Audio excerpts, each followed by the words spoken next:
So, since we're out in this area, when I was a kid, we used to come back up here all the time, and there's a place down here we used to camp. And I was about probably 13, 14 years old, and we were going, just having a good old time one night, and we saw this guy walking around out in the middle of nowhere, because the camp, it's my friend's farm, so we would just camp out there, and there's some trees, but we just throw some tents and have a good time. And this guy was walking around, he was, looking all weird, kind of got concerned, and then he disappeared for a little bit. We didn't think anything of it. We're just throwing more logs on the fire and roasting some marshmallows and hot dogs and stuff, and just having a good old time.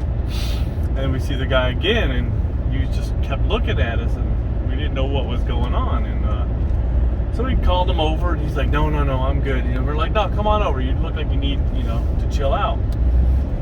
So the guy's sitting there, and he's comes over, and he's just looks like he's just scared and nervous. And we offered him a hot dog and something to drink. It was like a soda pop or water. I don't remember, back in the day. No alcohol. We were kids. Come on, guys, for real. But he was just sitting there, and he finally started to relax, and we're like, you okay, man? He goes, yeah, it's 20 years ago today, and it's that very hour. And we're like, what are you talking about? He goes, well, it was 20 years ago today. We're just like, okay, what's going on? And if you look, see this hill right over here in my background, you can't really see it real well. Well, there used to be a house there, and we would camp down back over here just to the right, and up on that hill there used to be a house over there. And he was saying, he goes, remember that house that was there? And we're like, yeah. He goes, well, it was 20 years ago today. And we're like, what are you talking about, man? He goes, well,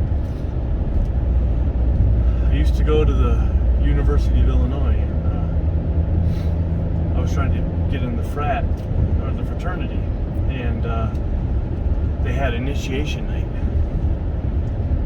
and there was 23 of us, and us initiates, they put us in a car in the back seat, and there was a total of 5 initiates and then 18 guys, and they blindfolded us, and then they put us in cars, and we were driving down the road, and we could tell that we were going a long ways because of how long we were in the car. We could tell we were going down winding roads, and it was just, we were a good long distance. And then, this area was different back then.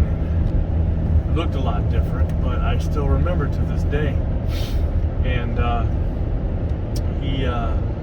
we pulled up in front of the house, and it was just an old abandoned house. And it was rumored that it was haunted, but those things don't happen. Nobody believes in that. Well, they pulled off our blindfolds, and we're sitting there, and it's a pretty big hill. It doesn't look as big in the dark like now, but it's a pretty big hill, and the house was just way up top. And it was a big 3-story house. And they told us that we had to walk up the hill, and when we get by the front door, we had to light a match to see that we had made it. When we got up to the 2nd-story window, we would have to light a match and show that we made it up there. And then we go to the 3rd floor and light the match. And then we know that they got there, and then we come back down. And if we did it, we were in the fraternity. So they sent the first guy up, and we saw the first match by the front door. We saw the second match, waited a little bit longer, and we never saw the 3rd match. So we figured he'd chickened out. No big deal. People get scared. It's a pretty spooky place. So we sent another guy up the hill and saw the first match. A little bit later, we saw the second match. We never saw that 3rd match. So, like, dude, this is there's no way 2 people chickened out. So we decided to send a 3rd guy, and he was going to be the last one that goes up, and if he didn't make it, then we were going to go check it out. So we send the guy up the hill, and a few minutes later we see the first match. Then we see the second match. We never see that third match. And that was 20 years ago tonight. And it's the very same hour that happened. So we decided to go up the hill and do some investigating to see where these guys were. So we all go up, and the grass is pretty high, and it's like whoosh, whoosh, you can hear the rustle of the weeds up against our pants, and a couple of sticker bushes got us, and we go up and we look and get to the front door of the house, and it was closed, which was odd because we had just sent 3 people up there, but the front door was closed. So we opened up the front door, and it said,